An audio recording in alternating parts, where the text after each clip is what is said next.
This is a presentation of Northeast Streaming Sports.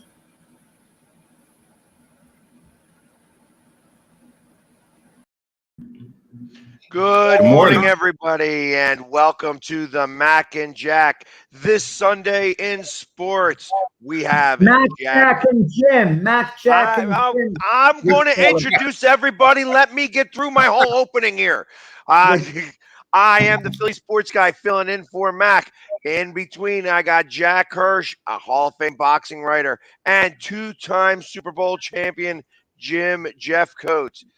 With that team over there in Dallas, that's still has DiNucci. I'm surprised they still have him on the roster over there. Good morning, guys. How are you? Good morning. I need for football Sundays a new intro. No one wants to hear anything about Hall of Fame boxing writer, noted two-hand touch football player. Noted. I'm going to be in Utah later today, and he would love to hear about Hall of Fame, especially after you talked about him, because I'm going to let him know about you talking about him. You know, I was going to put Too Tall's name in for the Texas Boxing Hall of Fame that just started. You know that? Really? Yes. Yeah. I might not do it now. I mean, So did Too Tall box at all? Yeah, you don't know the story of Too Tall. I didn't know that. He retired undefeated. Yeah, he's 6 fights, 6 victories.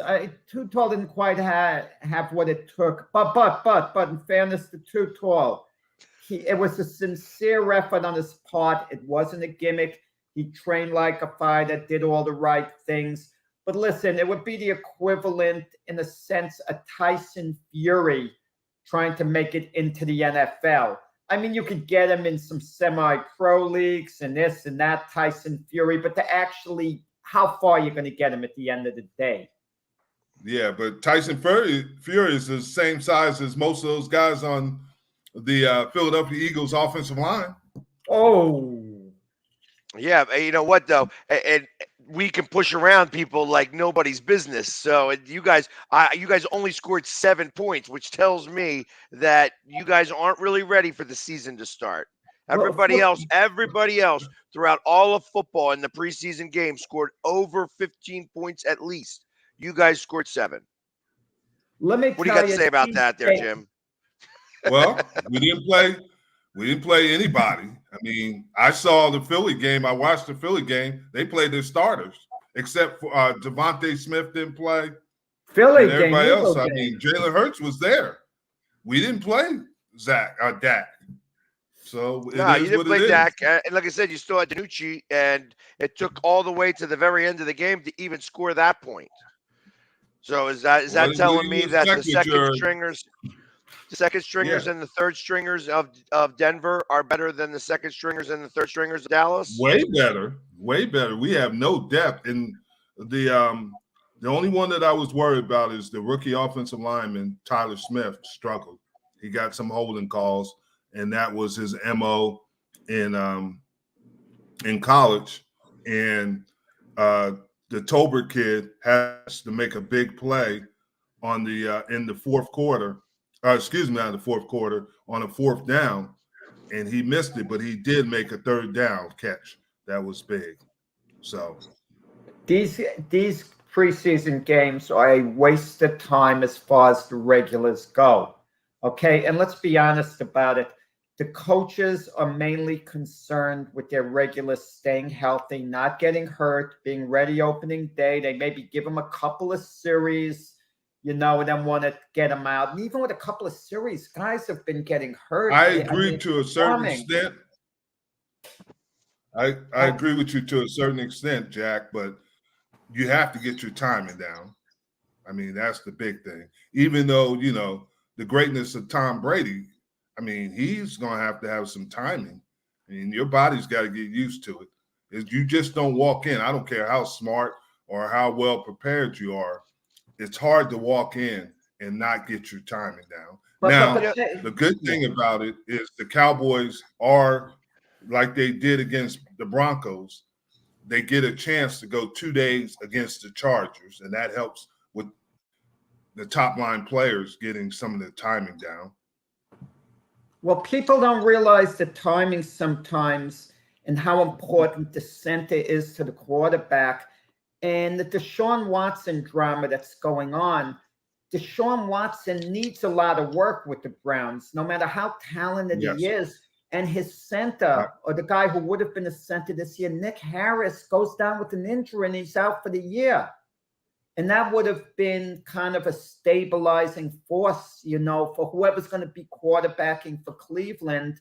And little things like that happen. And just the injuries you can't avoid it. Drake London, who was hurt at USC, where he may have fell a little in the draft, he gets injured. He might be missing a couple of weeks. The Jets dodged the catastrophe with, it's Zach Wilson. It looked like he might be out the year. Thankfully, it's not going to be that bad with his knee. And 2 to 4 weeks, but still. But to a certain extent, you still got to get timing down some way, somehow. You got to get gameplay. I think I commend the Eagles. I can't believe I'm saying this, but they did play some starters. And they got them time. Well, they had the one drive. They had literally one drive, and that's all they really played. It's and then one drive more than the Cowboys did. I commend Aaron Rodgers. He let them know beforehand, don't put me in for a series. It's a waste of my time. That I know what I'm doing. That's what I commend. That I listen. Yeah, but they also got to play Devontae, and you got to understand that those receivers have to get timing with Aaron Rodgers. He might think it's a waste of time. How about Miami? They didn't play Tyreek Hill. They didn't play Jalen Waddle. They didn't play Tua. So what happens, they have a third string, I forgot his name, comes in, plays a really good game. So for him, it's valuable. It gives a player a chance to maybe make the team who might not have, or instead of being on the practice squad, he's on the active roster. So for some guys, it's important for a lot of guys, but for the regulars who are short of their position, it's not. Like in the case of you, Jim, if you were still playing in your status, all it would have meant was maybe sharpen up a series or two and then go out there and it really doesn't mean much. I don't know. I feel a little differently. So I agree. I think that the preseason is a joke anymore. That it's really only meant to try to whittle down to the 53-man roster, and that the first season are preseason games. That it's because of that everybody you just don't know what's about to happen anymore for the first 4 weeks of the season, because nobody's got their timing down, because nobody gets to play any amount of time. Back 30 years ago, there was as many as 6 preseason games that you would play all the time.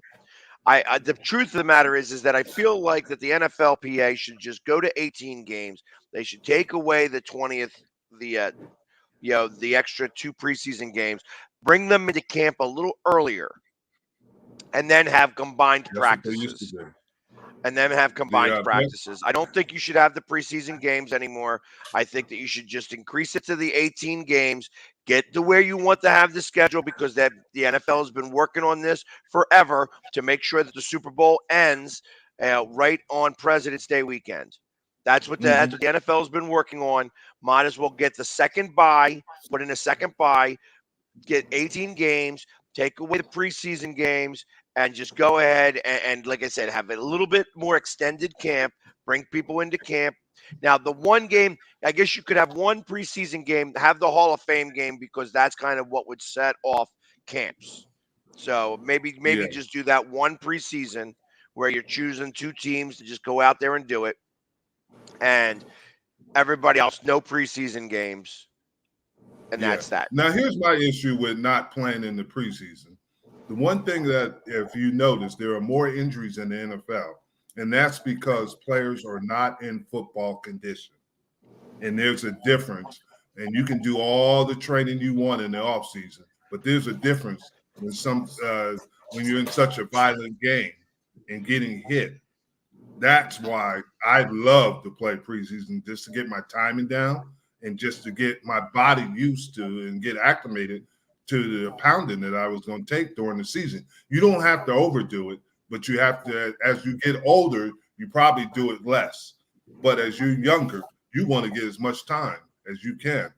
One year, my first year starting at Dallas, I played every play of the preseason and then played every play of the regular season.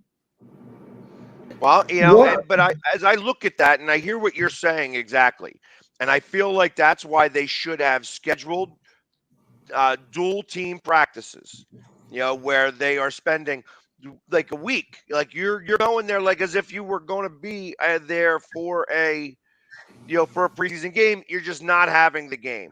You're just there with another team, but you have to allot time for that. You have to have 2 weeks earlier, come in 2 weeks earlier, do a week of time with one team, a week of time with another team, and then go into the regular season. And not have those games, but definitely have the practices. I think that you definitely need a week early or 2 weeks early, specifically just to get the cardio up. I feel that's the biggest thing. That's the biggest thing. The NFLPA has got to be able to see that there's tons of injuries happening, and that it's because they're putting everything in such a small amount of time. And that's part of the issue, that you're trying to cram. We got to learn the playbook. We got to get our cardio up. We got to be able to get into game shape and the game speed. And when you do so much in such a small time, you never do anything really well. And that's why it takes 4 weeks of the regular season to get into game shape, to get mid-season form. That's because that's what it is. That those first 4 games are all preseason, even though they count. Right. And now, after that, you get into mid-season form, and that's what takes you to get into playoff form. So, when I first came in the league, you were in camp 10 days before the veterans. In my rookie year, we were 10 days before the veterans. The veterans come in. We were 6 weeks of camp. And I know that's a lot longer now. You can't do that, like you said, because of rules. But there's got to be something, because they're going to continue to get worse. Because what it hurts is not the skill position. It hurts the D linemen, the offensive linemen, because of what they do and what they're asked to do. Right. Jim, it's so much impacts, so much of it's a mindset now. You two are probably going to disagree with this. I think it should be a year-round thing. You play for a team. I think you have to reside in that city year-round. I mean, pay the players a little more money and make it a job where they have to be there under the team's supervision, maybe non-contact for a lot of the time, 11 months out of the year. You give a 1 month vacation to go off like in any other job. Why not? Why not? Because the NFL is not Big Brother. The NFL can't be Big Brother. You got to let these guys live their own lives. It's a job, and a well-paid job. Let me ask you this question, Jack. To the city. And this is not a negative, but you're from Miami. You grew up, raised there, and you're playing in Green Bay. Do you want to stay in Green Bay all year round? For the amount of money you're getting paid. Okay. Yeah, but now you're forcing players. Now you're forcing players just by what you're saying. You're forcing players to make decisions on where they want to live purposely. So maybe you don't want to live in Green Bay. Maybe you don't want to live in Seattle. Maybe you don't want to live in Miami. Most people live in Miami. You pay them 5 to 10 times the amount of money they're getting in their regular job in Miami. They'll relocate to Green Bay for the money, figuring they're going to retire someday, and then I'll move back to Miami. Yeah, but you're talking the difference between us. So me personally, I make, all right, now it's even less than this, but say I make $65,000, $70,000 a year, and somebody wants to offer me $350,000 to go move somewhere else, I'm doing that. If I'm making $5 million a year and somebody's going to go offer me 7 or 8 to go work up there, I don't like that area, I can really consider, because $5 million is enough for me. One of the listeners, viewers of this show, who's a friend of mine, Jason Gonzalez, a lifetime New Yorker. He finished journalism school. He's lived in New York his whole life, but he accepted a job at the Louisville Courier Journal because that's where the opportunity was. he lives in Louisville now. Okay. So don't tell me an athlete, and New York's a prime city. We're all going to agree on that, especially if you've lived in New York your whole life. It's not easy to go to a smaller city elsewhere and relocate, but people do that. You're right. But my point and, is, and it took a lot of money to do it. It took a lot of money to do it. Get injured. Yes. They're going to be in better shape. And like Jim said, there's a difference between being in normal condition, working out with your Jack, own they trainer, have being in off-season football programs. shape. They have off-season programs that you are. They show up in- for a week. in- The guys get together, and It's then they not go a week, back home. Jack. It's not a week. It usually starts at the end of March. And So how most of long the is guys Not only that? that, training not only in that, I season. got to imagine that even though they're not meeting, that the coach is touching base with these guys, that there's like a weekly Zoom call where they're spending 20 minutes to a half hour. Like at least the coach has got to be dealing with this with his main players. At least that, if I was a coach, I would be touching base once a week, just a quick appointment on a Zoom. I want to see what you look like. I want to make sure that you're sleeping and doing all the things that you're supposed to be doing, just to say hello and make sure that my asset as a player is doing everything that he's supposed to. Sure that there's accountability on the player itself. But the coach has got to do that. It becomes almost like a babysitting job, and I'm using that term because there's just not another term that I can really use to say that. But yeah, you're creating accountability on the player by matching up. And I got to imagine there's tons of coaches, like most coaches in the league, probably do that. If you're not doing that, that's where the dissension starts. That's where you're maybe not Pags, I buying think in.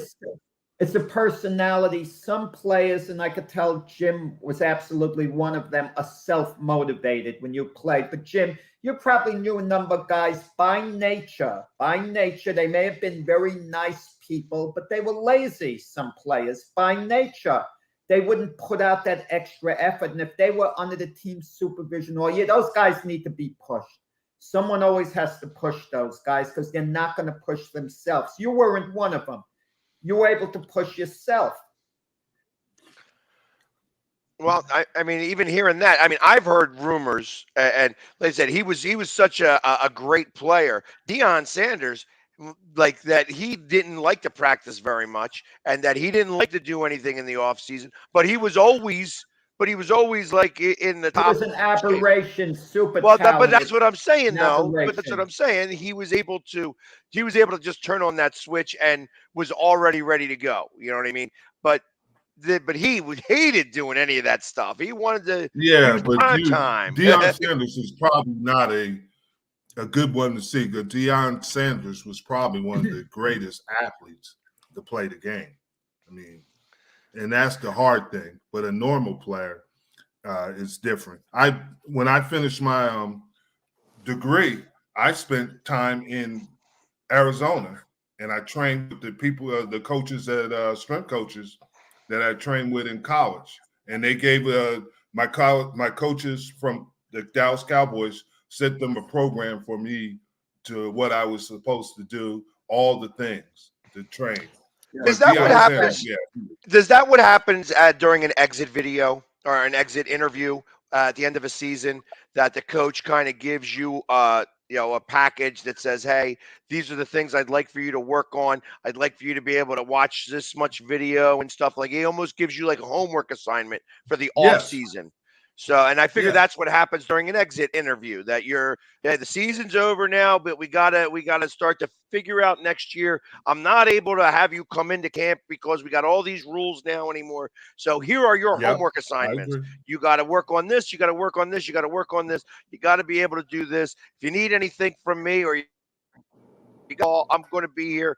And I mean, how many times did you talk to Jimmy Johnson in the off season? As you guys were like, here it is. You just won the Super Bowl. You're done with the parade. You go home. You relax for 3 weeks. How soon was it before Jim started to give you guys, Jimmy Johnson started to give you guys calls to just touch base with you and say hello and do all that stuff to get ready for the following season? Well, the funny about it, Pags, he didn't worry about it because he knew what kind of guys he had.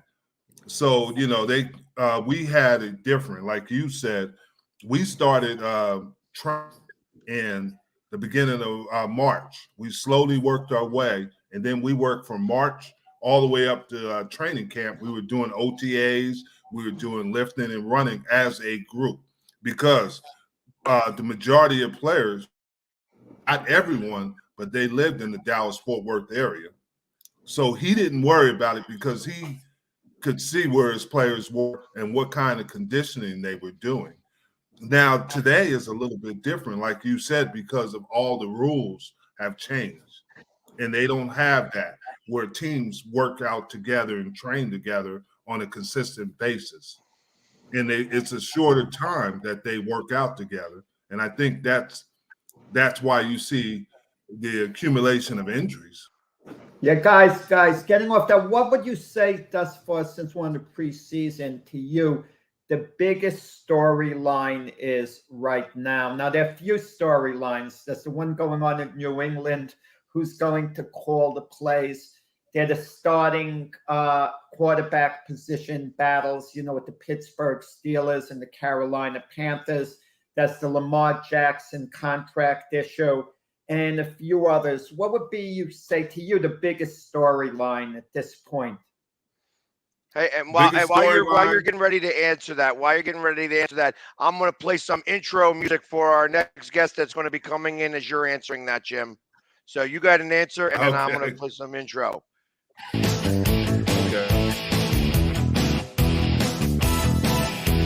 Hopefully it gets in, but you there? Appreciate that, Jamie. I've always wanted intro music, man. There we go. We got the best dressed guy on the Northeast Streaming Sports Network, Robert. Robert Butler. I have to almost catch myself about saying this. Took me a minute to do the whole Robert Palmer thing. I said I was going to get you in here with Robert Palmer. Next time I'm going to get the dancer girls on either side of you. Oh, that'd be great, man. I might be able to get some women at work to volunteer, There you go. Hey, it's a good question, Jack. I was thinking about that in backstage here, and I'm really interested in this Jimmy Garoppolo, Deshaun Watson suspension. There was a report in Cleveland. We're not interested now. You know what? Cleveland may be interested. Jacoby Brissett, though, isn't that bad. Oh, one of the most sacked quarterbacks in the league at one time, Jack.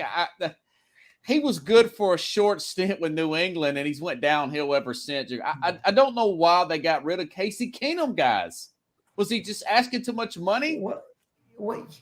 Well, Casey, you know what he did? Casey Keenum, something very funny. He's the Buffalo Bill backup. Yes. But he showed up in disguise at the Bill camp, and security didn't recognize him, and they told him to go back with the other fans. And some of the players didn't recognize him. He was asking for autographs, a prank. Oh, that was hilarious. Kind of like fun. Yeah. That is kind of funny. We lost Jim for a second, but I'm sure he'll be back here in just a moment. I was about to say, tell Jim it's good talking to him. I'm sorry. But I feel that, like I said, realistically, there's an expectation that I think Garoppolo's going to wind up there. I was holding my breath thinking that Garoppolo could have possibly wound up with the Jets if there was something that was going on with, Zach Wilson. Zach Wilson. But short of that, Pags, and I think the rest of the guys will agree. If you're a team like the Jets, you can never have a Jimmy Garoppolo if you have a young quarterback developing like Zach Wilson, because it wouldn't allow Wilson to develop. The fans would be calling in the media for Garoppolo to play while Wilson's progress would be slow. It just doesn't work with a blue chip. Let me ask you this question. I know you guys say Garoppolo might end up in Cleveland, but where are they going to get all this money at? There is a salary cap. Yes. Pags plays with monopoly money. Robert has a more level head than Pags. First off, listen, I don't have any money, so they're going to be able to do whatever they want to do. You got to fit him. Garoppolo isn't going to go for like a very low salary. You're going to have to pay him a healthy salary. You already have the money. And that's what Jim is asking. Where is Cleveland going to come up with this money?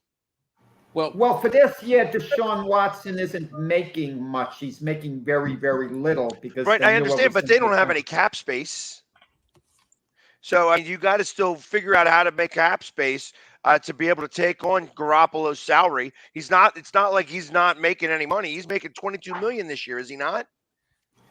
It's Yeah. a good question, guys. I was looking at a Spot Track tweet here, and I thought I had it screenshotted, Jim. They're technically paying Baker Mayfield part of his salary. You got to throw that in there.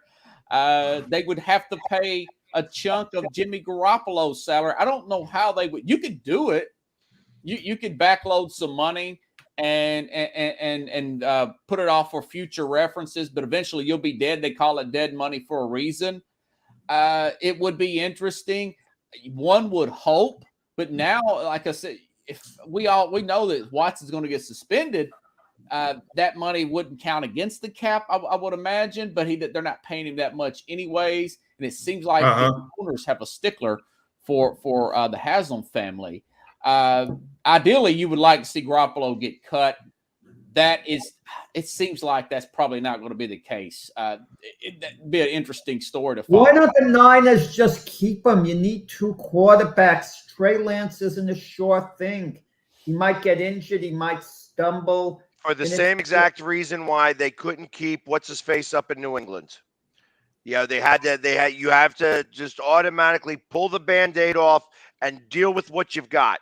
And I think that's kind of what they're doing with Trey Lance. No. New England traded Garoppolo because of Robert Kraft. No. I'm not talking about Garoppolo. I'm talking about Newton. Newton. So they had to get rid of Cam Newton because they were just going to start the clock on Mac Jones. And that was it.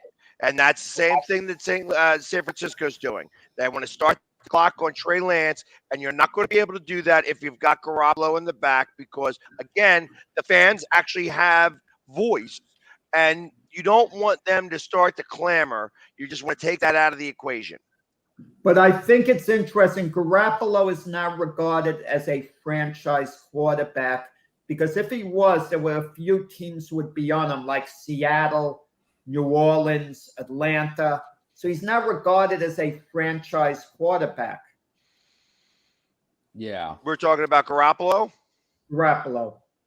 Well, I mean, realistically, if you go back in time, Brady was going to wind up getting traded, and Garoppolo was staying. And it was Kraft. It was Kraft that made sure that happened that way. It was Brady saying, "Hey, you want to get rid of me, and you're going to keep this guy?" And Kraft said, "All right, no," and he overturned it, and then they got rid of Garoppolo in his place.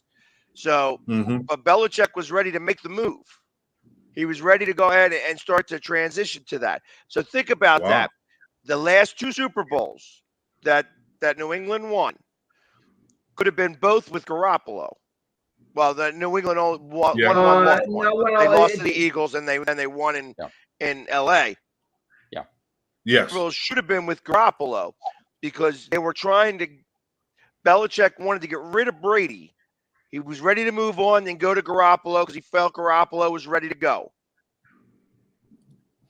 And the exact same thing happened when he first started with Brady because he had Bledsoe.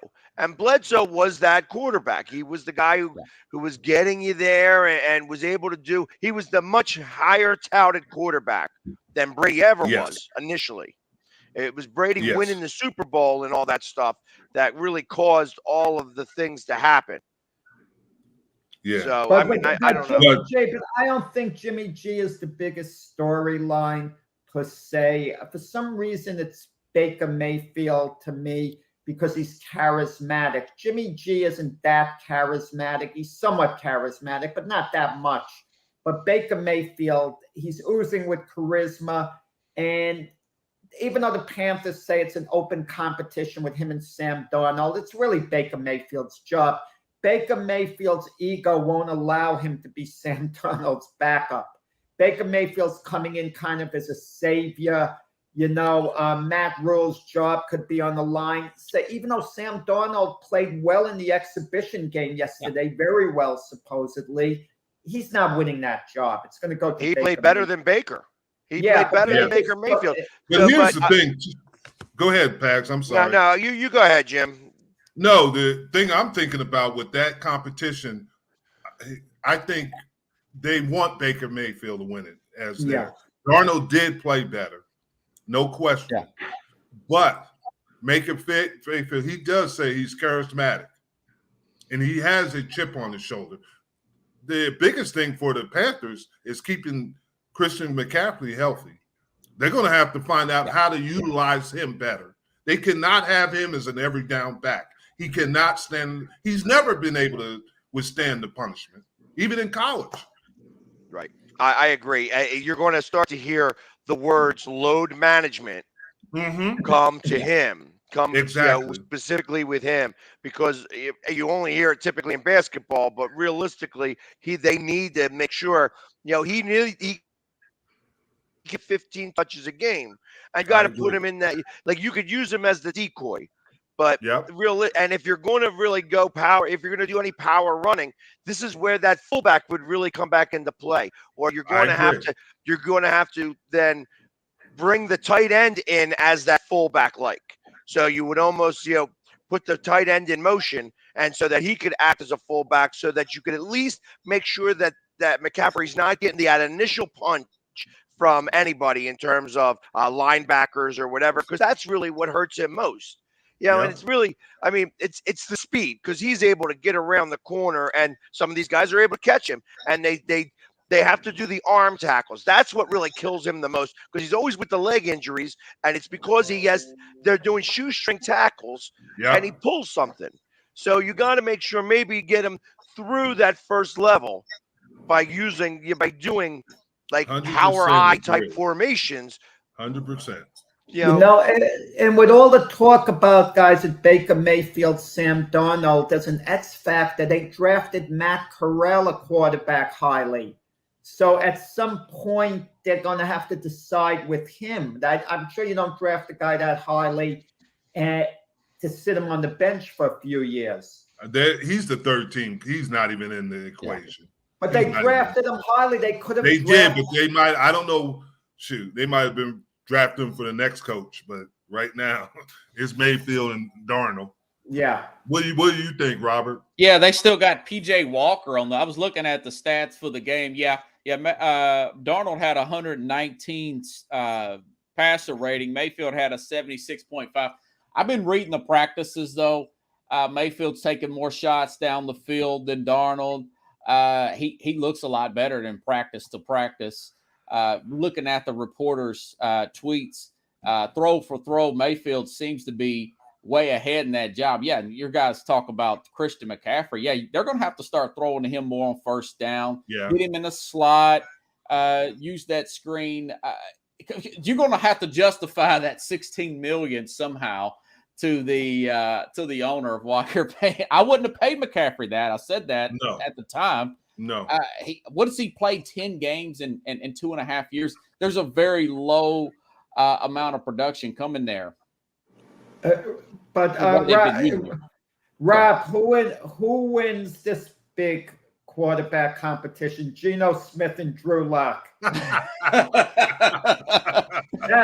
the biggest storyline in the NFL to me. Well, Geno Smith is cursed. He was a Jet, so I don't get it. The guy gets a DUI and gets promoted to starting quarterback. And Roger Goodell says nothing about that.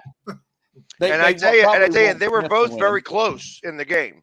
The stats for both of those guys: Locke 11 for 15 for 102 yards and 2 touchdowns. Geno Smith 10 for 15 for 101 and 0 touchdowns. So you had Locke with the 2 TDs, but that was the one game where defense did not play either side. And it was like 32-25. You don't typically see those types of scores in preseason games. You're used to seeing them at like 21 to 19, something like that. So I can't believe. And yes, I love using Vince Testaverde as the example. I always bring up Vinny Testaverde. Yeah. He's 65 years old and ready to come back in. He's ready to hold the clipboard again. You know, some people are insinuating, I don't believe, and I don't think anyone in this panel will, that Pete Carroll wouldn't mind having the worst record and have his selection of the blue chip quarterbacks coming out of the draft next year. But I mean, yeah, but I mean, no one's I going to have inside information on Seattle. It is no guarantee that if Pete Carroll struggles this year, Pete Carroll will be there next year.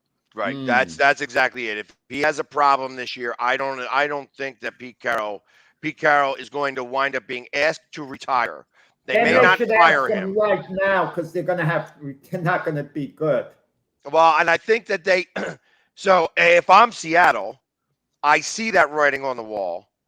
You know, and the GM, I don't know what the GM's doing over there, but they really have not done anything specifically to help themselves out this year. Exactly. This is almost like a scheduled tank year for them so that they can get the right quarterback that they want. So I feel that this is going to fall on the head of Pete Carroll. They're going to be able to blame Pete Carroll in the process of this. They're going to come in with a new coach who's going to be one of these young, vibrant guys that, went up the ranks really quickly. He's going to get his own quarterback right away. And then, and that's how they're going to move forward. I do not expect that Pete Carroll, he may not get fired because they're going to ask for him to resign or to retire. It's because they don't want to disrespect him that way. But if he decides he wants to stay, I think Seattle's absolutely going to fire him. He's not going to be the coach of this team beyond this year. He may stay with the organization in a upper management type of consultant role, just because he won them that Super Bowl. But short of that, I don't think he's going to be on the bench next year. Yeah. You don't know the relationship he has with the owner, though. That behind the scenes. The owner is the former owner's wife. I'm not wife, sister. Sister. Yeah, remember that. That is not Allen. Now it's the former owner's sister, and she might not have the same relationship with Pete Carroll. And I've heard it from inside. If he doesn't win this year, he is gone. And I know this person would know. Yeah. Now, Robert, I'm saying that they haven't done anything. They have not done anything to even help their team out at all. No. They re-signed DK Metcalf. That showed a kind of a commitment to winning. Yeah, the one guy who was causing the cancer in the locker room. That's the one guy they signed. He was causing the cancer in the locker room. That's why Russell Wilson is in Denver right now. This is why he was a dividing factor in these locker rooms. I tell you, I'm glad they re-signed him, because if he went out on the market, of course all the teams are going to want somebody like DK Metcalf until you actually get him, and then he's going to have a very similar career to Terrell Owens. Which is a great career. It's a Hall of Fame career, but it's miserable for the teams that have him. Yeah. Robert, I got a quick question for you. Yeah. I was reading an article on the Tennessee Titans. Malik Willis, they pulled him out of the game because he was running too much. And they were saying, you got to throw the ball. You cannot depend on your legs. What is your opinion on that? Well, he made a play in that game that you really can't get away with. That was very true. You're out of Dallas. That was very Tony Romo like, with turning the your back arm on the defense, except he's a lot quicker. That kind of reminded me of Justin Herbert when he first came in from Oregon.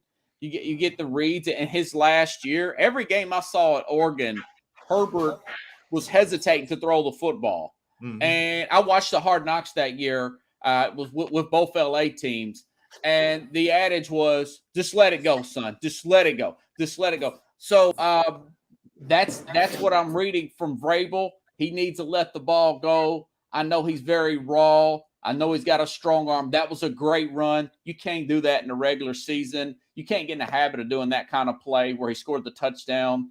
I read good things some days, and I read bad things. I think he struggles to read defenses, and he is very raw.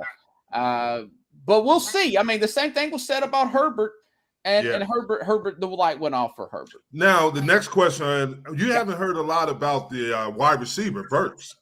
One from Arkansas. Actually went back and forth with a ESPN Titans reporter about dual reports that he has an asthma issue.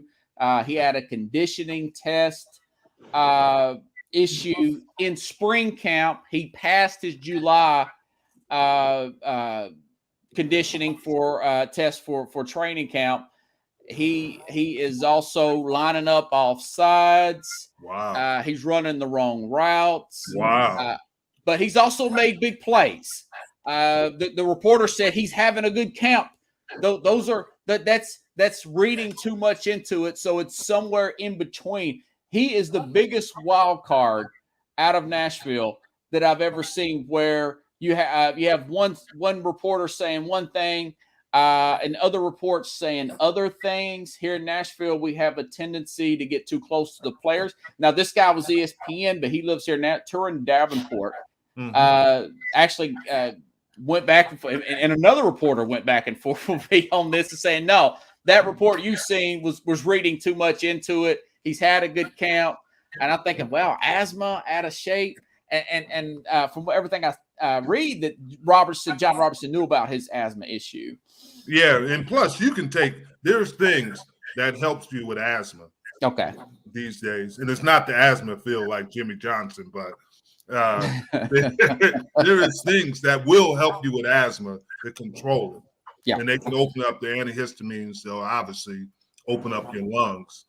So that's the thing. But I remember, and plus they should have picked that up when they were in the physicals. Right. Apparently they knew about it, but it became an issue in spring practice. I'm concerned about him, but I'm not ready to put him as Charles Rogers. You guys remember that? Yeah. From Michigan State. Mike Williams from Detroit. Yeah, USC. Yeah. When you say overweight, I think about former USC player guys, Mike Williams from that went to Detroit, and Charles Rogers was 30 pounds overweight, number 2 overall pick. They finally got it right with Calvin Johnson a few years later, but the jury's still out. I'm not ready to put Trayvon, but some reports are saying he's behind. He's 3rd and 4th on the depth charts. But mind you guys, Jamar Chase had some rough patches also in camp. Mm-hmm. From Cincinnati, I tell you, the Mad New Yorker, I'm sorry. I'm willing to take however much money you want to lose on that one. No offense. I'm not a Nashville. I'm not sure about that.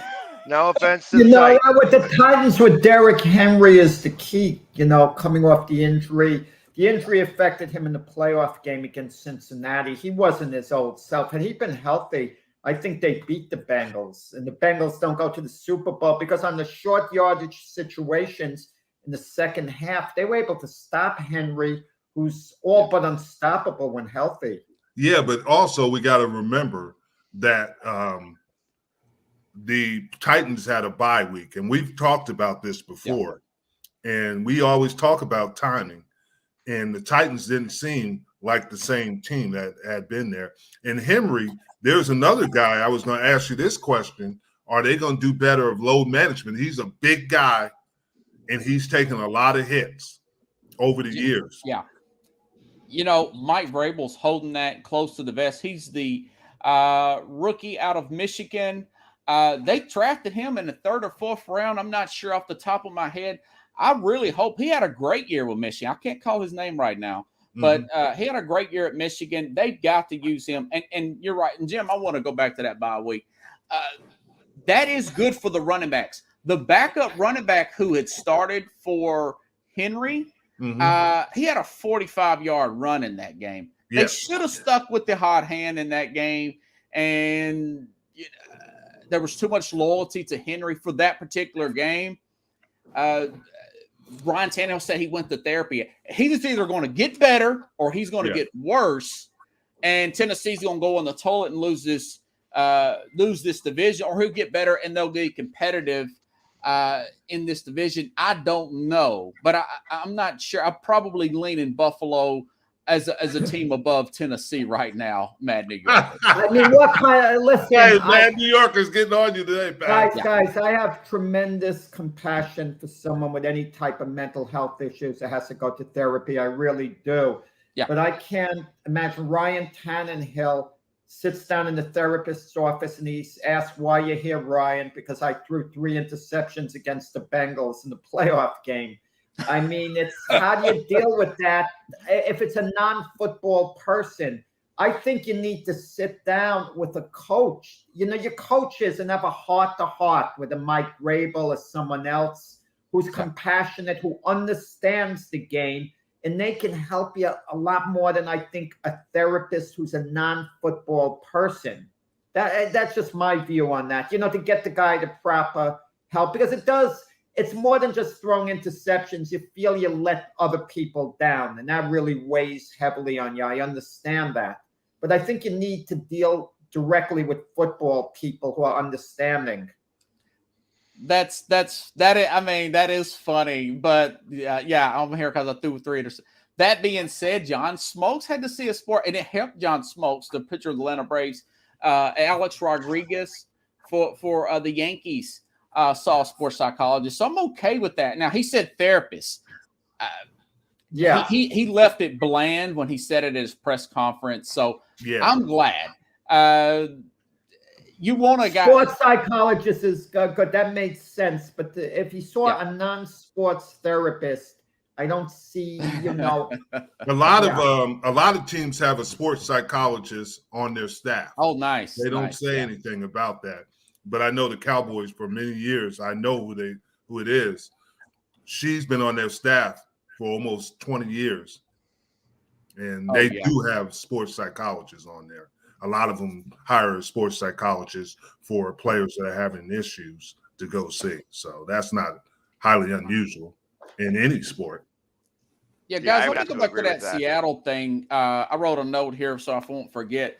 The owner said at some point, this is her words, not mine, this team will be for sale. Yes. Do you fire him and the new ownership takes a new coaching staff and a whole new clean slate, and then Bryce Young, for example, number 1 overall pick from Alabama's quarterback. He's been compared to Russell Wilson.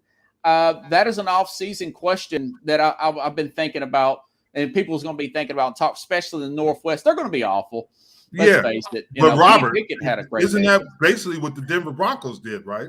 Yeah. So I would think that's highly likely.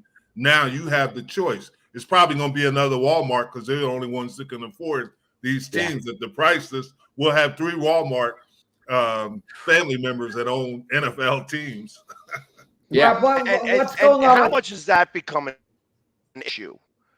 How much does that, like, because they are family members, and I understand that they're not the same person, but would that then start to figure out, because I get nervous when I start to hear those types of things, that you have 3 different members of a certain family owning different franchises, that collusion, That's what I'm in thinking. trading and stuff like that. That's where, because Christmas dinner, you're going to have them all there, and you'll be like, it starts to become fantasy football for the owners, and I'm not a big fan of that.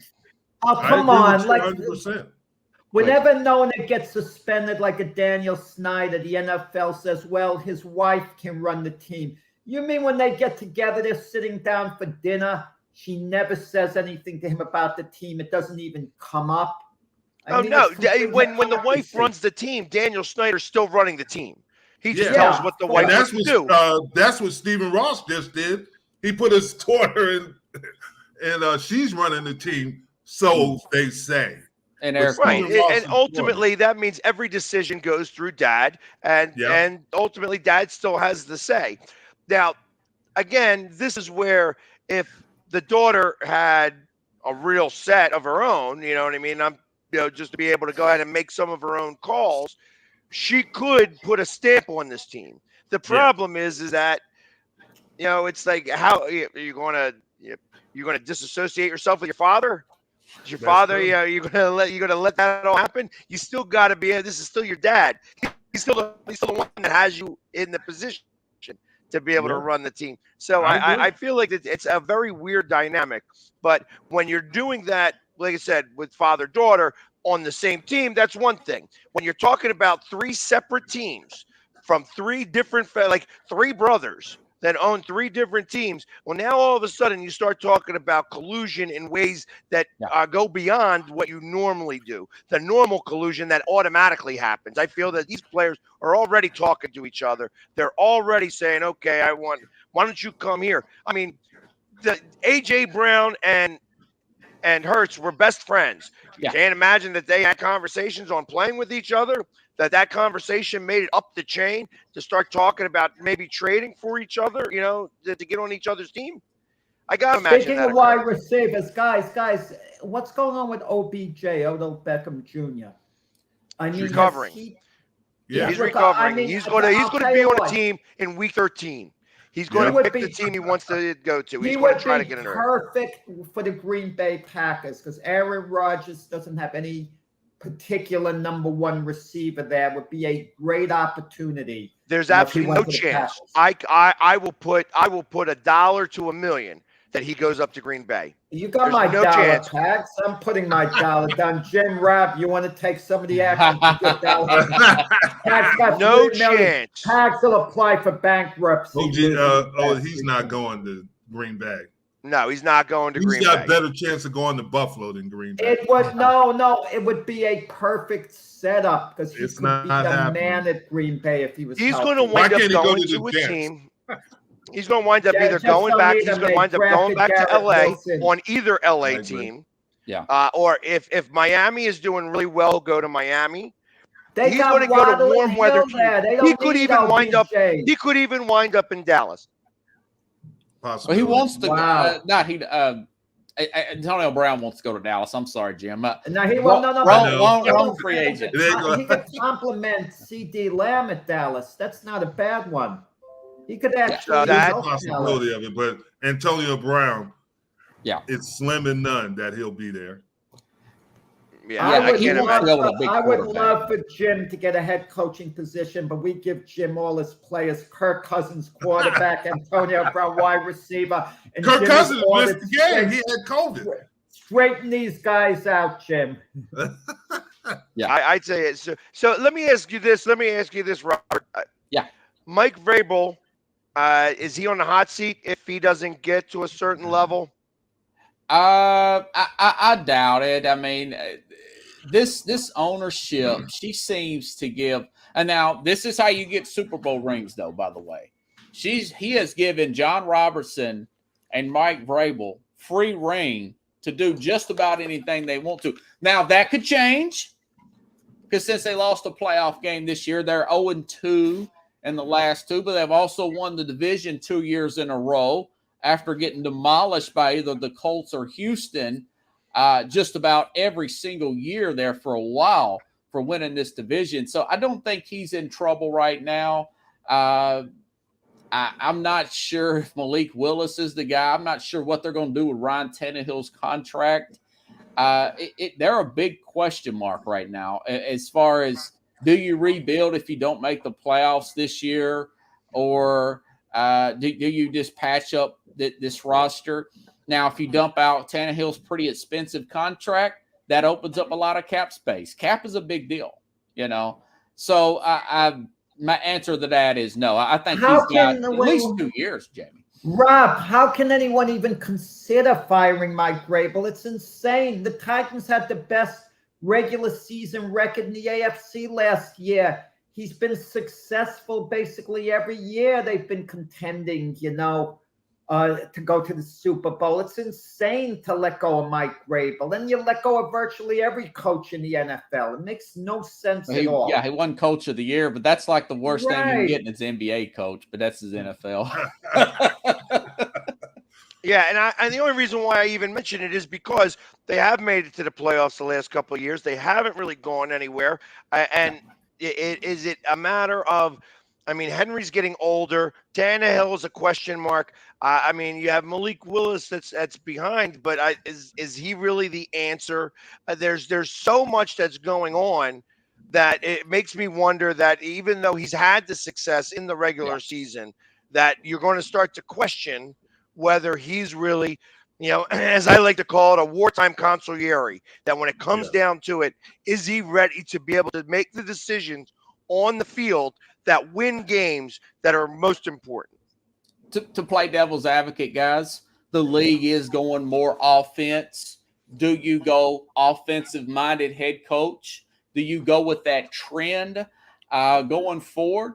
I would say he's probably got 2 seasons to see which way this team goes, one way or the other. But that's just me playing devil's advocate. Could I tell you something, guys? If Bill Belichick stepped down hypothetically at the end of the season, and I'm Robert Kraft, I'd check to see is Mike Vrabel, former Patriot, available. Because I would let him jump ahead of the line of anyone else, certainly in the Patriot organization, to be my next head coach. Yeah. The national media has been speculating about that. Bill Belichick, some talk shows are saying that he's purposely trying to wreck this team. And guys, their cap explodes next year, close to $100 million, depending on what site you go to. I'm not on that school of thought right now as far as Bill Belichick. I think they have a really good shot at the playoffs. I think he outcoaches these young coaches these young quarterbacks. He eats them alive. The Jets are in trouble right now with Zach Wilson. So that's a 2-win. New England doesn't even know who's calling their plays. Patricia, Judge. I think that's overplayed. Belichick's been doing the coaching. Guys, you know what I would do? I would let Mac Jones call the plays because he's probably smarter than Patricia and Judge. I'm serious. 23-year-old smart guy, a leader. He learned the playbook so quickly. Let him call the darn plays. Yeah, I don't know that you could do that because all reports have said that he has regressed this year, that Mac Jones has taken a step backwards, that he's going through a little bit of a sophomore slump. And, how can which you is not not take unexpected. A step back and this is things that happen. Judge in your ear all the time. So I love that he's got. I mean, the Mad New Yorker is going crazy over here. He's typing away like a ton. So he's. I think that realistically, I mean, I thought that the Patriots were the 3rd or 4th best team in this division right now. I thought that the Dolphins did enough to be able to overtake them. I felt that even the Jets could be the dark horse to maybe come in second or have a much better season. I don't know that now, but I think that I trust Douglas, and I think that Douglas is making the right decisions.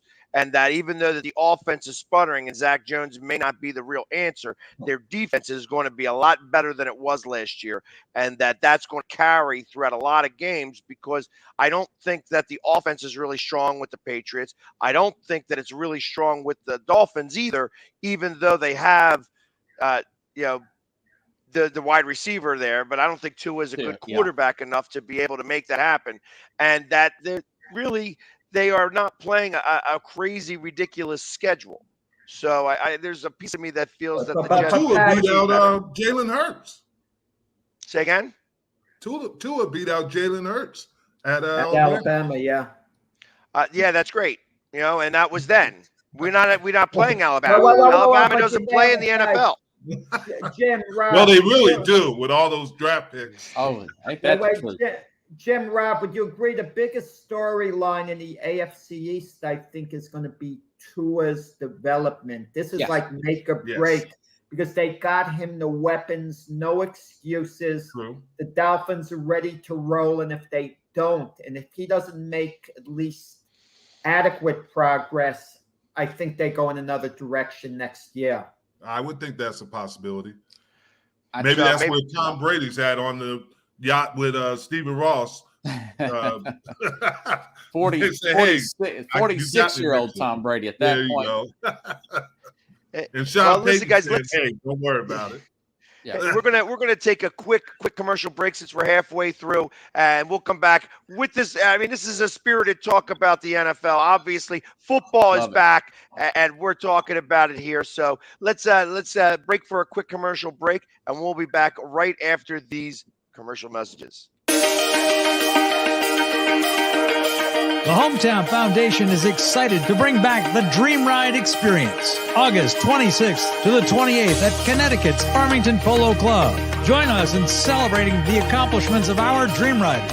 while enjoying live music, a car and motorcycle show, family fun zone, pet adoptions, canine demonstrations, the Fireman's Chili Cook-Off, and much, much more. Get your tickets today.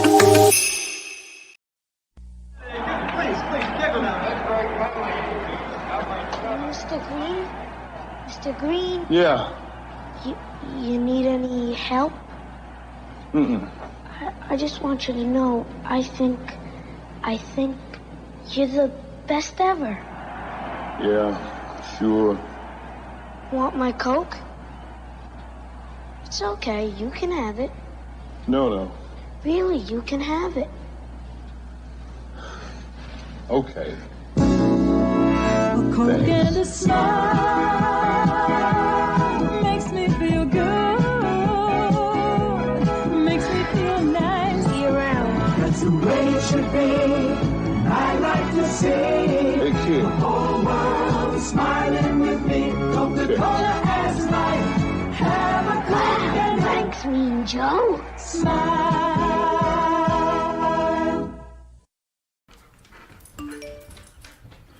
Trisha's having a sleepover tonight. Can I go?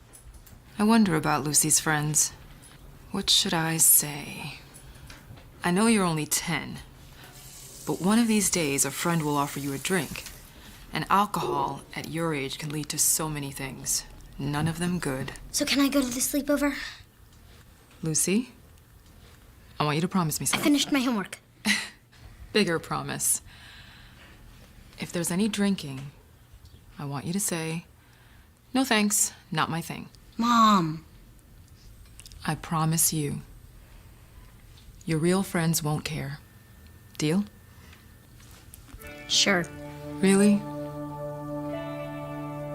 I promise, Mom. They really do hear you. Did you pack your toothbrush?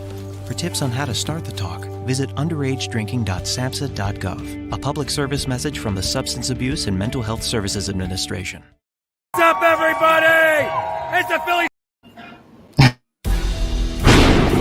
I mean, you can see right now, without LeBron, Lakers are struggling. Let me tell you about a team I hate, all right? I know the Dallas Cowboy fan is here, so I had to make sure he knew how much I hate this team. I'm ready. I've often said that the people who run baseball, they try very hard to ruin it. I'm from Brooklyn. I don't have a problem saying it to his face. Oh, I'm from Brooklyn. Hey, get any.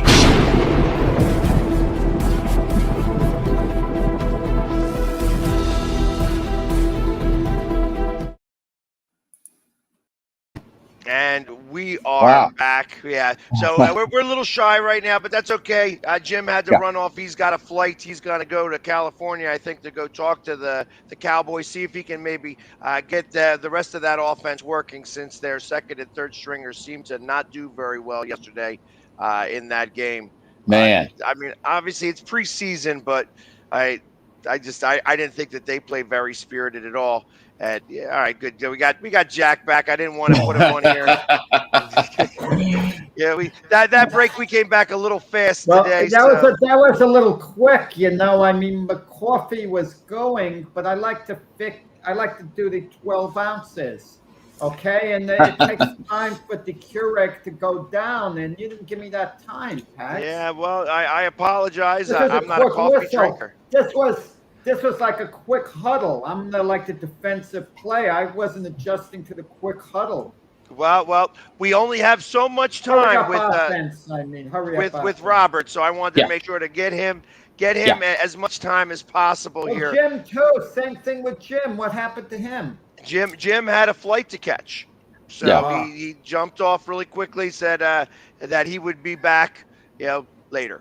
Be back next week. So he, like I said, I think he had to go run out to California to try to go help those Cowboys do a little bit better, in the upcoming years. So because they didn't do so well. They were the worst scoring team out of all the teams in the NFL, with only 7 points in the preseason. So I can't. I don't know about you guys. Do you guys take those games seriously? A team's output. Look. Didn't the Ravens win something like 22 exhibition games in a row, and they don't go 21. Don't give them that extra one. 21. Okay, they're a good team. The Ravens have been a good team every year, but they haven't exactly been a powerhouse. They beat Tennessee the other day, and I was hoping Tennessee would knock that 20-game winning streak out, but no chance on Thursday. And at what point What does that become more of a distraction? Yeah. Yeah. I guess it's preseason, so you could give it as much credence as you want.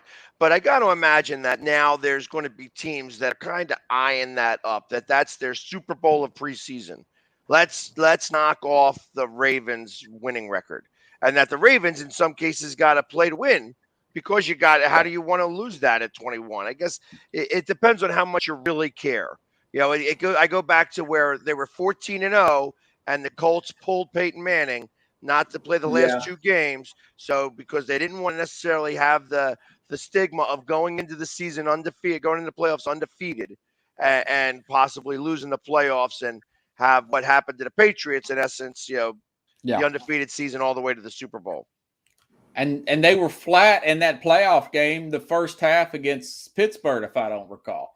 Yeah, I never forgave guys Jim Caldwell for doing that. You're 14-0. You're committed to go all out to try to have a perfect season at that point. And I remember Peyton Manning in the second half, he went over to Jim Caldwell and he's like saying, come on, I want to go in, put me in. They wanted to keep it intact. But with that said, I always felt that if New England hadn't been going for that perfect record against the Giants, I think they hit a wall. Had they lost earlier in the season, I thought they would have beaten the Giants in the Super Bowl, the first time they played them in the Super Bowl. No, I think that the Giants, it's interesting. That season, the Eagles played the Patriots, and they were a plus 25 against the Patriots in that game. And I remember this wholeheartedly because I was a gambler back then. And I asked my bookie, I said, what's the money line on that? When you have a plus 25, what's the money line? Because I want to take the Eagles. I want to put $10 on the Eagles and win $1 million because I feel like that's really what the money line should be about. And instead, I took the Eagles at plus 25. I took them at plus 15. And then I think I took them at plus 10 because you were able to move the line and make the money. Wound up winning all those bets because it was a field goal game. But the Eagles put together the pamphlet on how to at least attack the Patriots. And their defense is what did it. And the Giants watched that game more than any other game. They watched their own game. They saw what worked and what didn't because that was also a close game. They only won by a field goal. And then when it came to the Super Bowl, they were able to beat Belichick. Watching that stuff. So right. We mentioned the Ravens a little while ago. Rob, what do you think is going to play out with Lamar Jackson's contract talks? The last I read that the talks are going to be off. He's going to play this season. This is going to be his last season under that contract. I think they'll probably pay the guy. They'll work out something. He has the most rushing attempts, guys, of any quarterback. He is on the pace to outrush any quarterback in the history of the game. The leader is Cam Newton. I did this stat probably a year ago, talking about this with you, Jack and Mac, of him outrushing Cam Newton. Now, Cam Newton's 33 and out of the league. You give him a 5-year contract. He's 25 now. Maybe they work out something. I think they end up paying him. He's his own agent, by the way. So I don't know if that's a good thing or not. Now, sometimes I think that kind of works like that. Hey, listen, I know that you have to get going, Robert. Why don't you do a quick out and tell everybody where they can find you and stuff like that? Because I know that we have your show on the Northeast Stream Sports. 9 p.m. Central Time, Tuesdays. That may change. Next week, I have to talk to my boss. But as of today, that Tuesday, 9 p.m. Central Time, YouTube channel, the Sports Scope with a K. You can also find anywhere you get your podcast. All right. Well, thank you very much for coming on there. And I got his intro and outro music set and ready to go from here on out. So appreciate it. All right. You have a great day. Guys. Have a good show. You too. All right, buddy. There we go.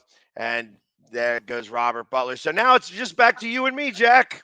Yeah, and I still didn't get my cup of coffee with that hurry up break. I apologize. I don't even drink coffee, so that's why I don't even know how long it takes to make that stuff. But I always wondered what you were doing when you would leave we go to a commercial break and you're going and then racing back at the last second. So, but I knew that he had to go early and Jim leaving. I was like, let me try to get Robert on for an extra minute or so. So you and I have been talking about this all week long. So I feel like this is maybe the perfect time to segue to this and bring it up. How about the series that the Phillies and the Mets are having? Where Keith Hernandez is not there, and he's enjoying himself in St. Louis. I gotta imagine that the reunion for the '82 St. Louis Cardinals. They're reliving the old time reunion, and and he complained that there is not that the Phillies don't play fundamental baseball, but yet over the two games, both have been great pitching duels. Both Phillies win 2-1, or I'm sorry, was it 3-2? I think no, it was 2-1, and then they lose 1-0 yesterday to DeGrom, and both have been fantastic with defensive plays. The pitching has been amazing. The hitting obviously has been tough. It's been tough to get hits in this series. And right now they beat Scherzer, which is not something that's common.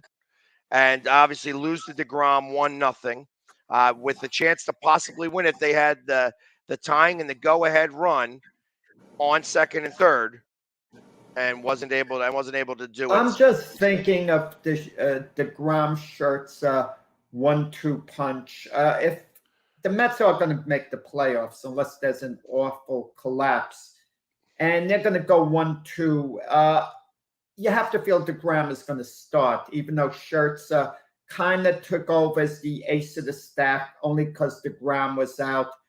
But I think out of respect to DeGrom, plus the way he performs, he's going to go game one. He's been behind Scherzer in all these series, and that gives us the idea if it was a playoff series, Scherzer would start game one, DeGrom game two. But I don't think that's going to be the case. But I can't say so with any certainty. I know when they got Scherzer in the beginning of the season, he said, I think DeGrom should start opening day. He's the ace of the staff, he should be given that, respect. And that was really good of Scherzer to do that.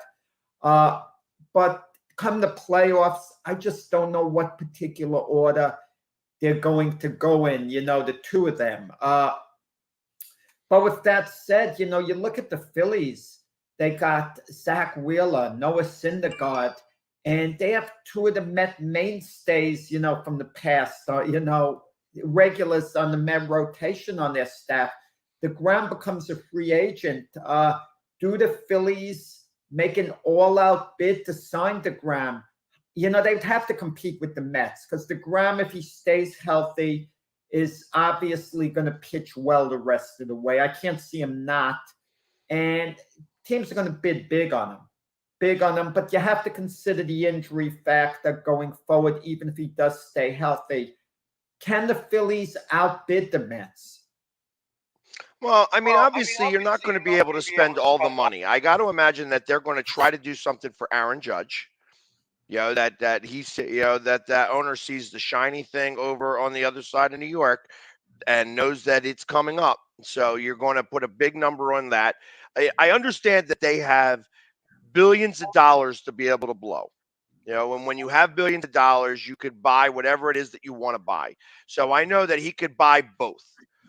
Is it worth it to buy both? Do you try to set it up so that you have everybody, you have this all-star team, so to speak, where you have the two pitchers, you have Aaron Judge? Because I tell you, I'm not really super excited about the Mets lineup in terms of bats. It's like they got a little bit of speed with at the top of the lineup, but they, for the most part, on the Mets side, have been overachieving. And that good pitching, as we're learning in this series, good pitching beats good hitting. I don't know about that. Marty, McNeil, Alonso, Lindor. They have some bats in there. So I think that, specifically, and I see what you're talking about, New York. But the Phillies themselves, they need pitching. Pitching is where it's all going to be, coming from. They have the kids in AAA and in AA that are going to be coming up out on the fields, and I feel like that's you're going to start seeing them start to get a little bit more involved. Segura is actually having such a good season that you're going to wind up keeping him for a couple of more years. I just feel that, obviously they got Castellanos, who is not doing so well this year, but he could turn that around as long as he has a good September. I think everybody's going to have a short memory in terms of how he played all season long, because as long as the Phillies make the playoffs and he's doing well at going into the playoffs, again, it doesn't matter what you did in the regular season. It matters what you did at the end of the season. I know. Wait, Pax, I got to backtrack. You said Philly ownership has billions of dollars to just spend. No. I'm saying the Mets do. Steve Cohen is worth $14 billion. That's what I'm saying. So he could go out and go crazy and spend both on DeGrom and Judge. But ultimately, these guys are businessmen too, and you're not going to just go out and just blow money. And he's going to at least I got to assume, want to break even, or maybe you lose a couple of dollars to win the championship. But you're not going to go out and you're not going to have a team that leaks money for whatever reason. You're not going to go out and spend, hey, I have a payroll that hits $300 million and I got to pay the luxury tax and all that. And, realistically, I'm only bringing in $275 million. You wonder how far Nona's going to go, because Jerry Jones said to win another Super Bowl, he would write a big, gigantic, fat check. I don't know what that entails, but Steve Cohen reportedly is worth $14 billion, or the last I heard, maybe more than that now. Is he the type owner who might say, okay, I'll settle to be worth $13 billion if we can win the World Series? I mean, you never know the mindset. I mean, odds are the answer would be no. He might say, well, maybe $500 million. Well, and that's kind of what I'm getting at, that this guy is still, the reason why he's got so much money is because he was a good businessman. He doesn't do business deals that lose money. Now, I understand that when you own a franchise, any sports franchise, that you are, it used to be that horse racing was the sport of kings. Not anymore. Now sports is the sport of kings. You have to have ridiculous money to be able to own a sports franchise and to do this. So, but you're still a businessman. You do not want to lose money for a ring.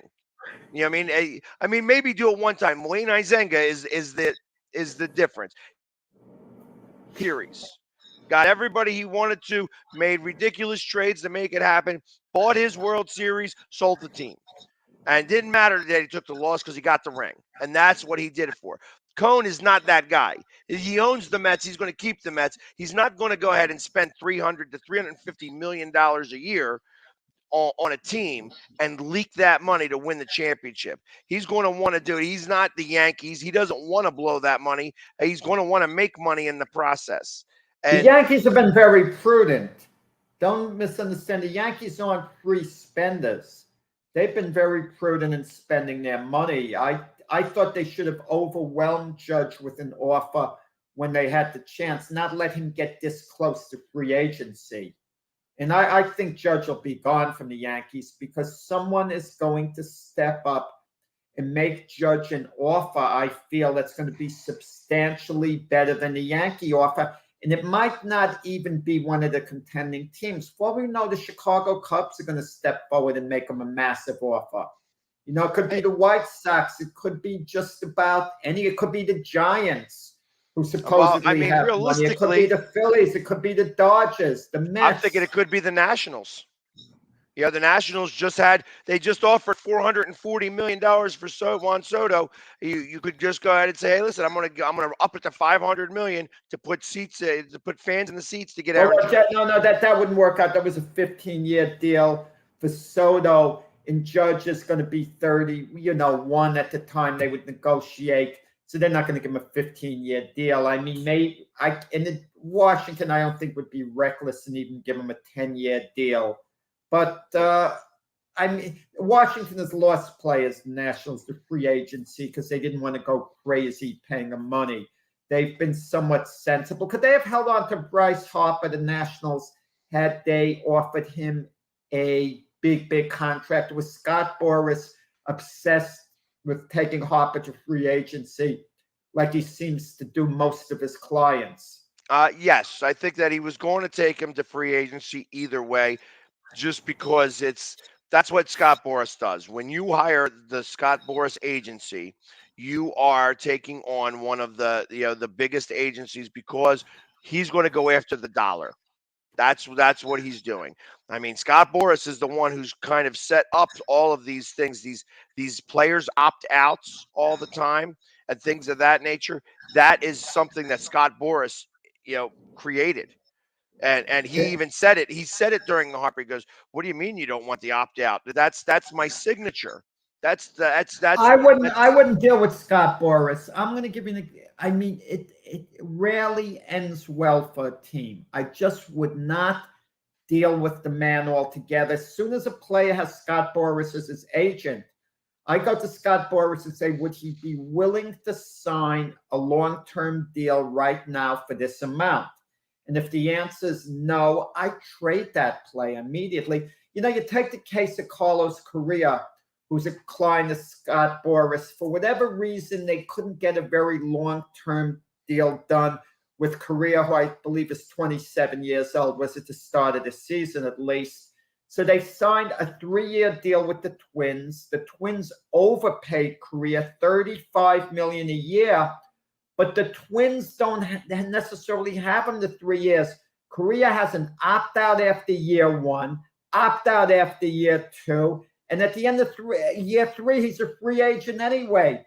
So worst case scenario for Correa, he gets $35 million a year for 3 years, $105 million. So if he forgets how to play baseball altogether, he's gotten $105 million. And the way Correa's played this year, he's played well, but he hasn't been a $35 million a year ball player.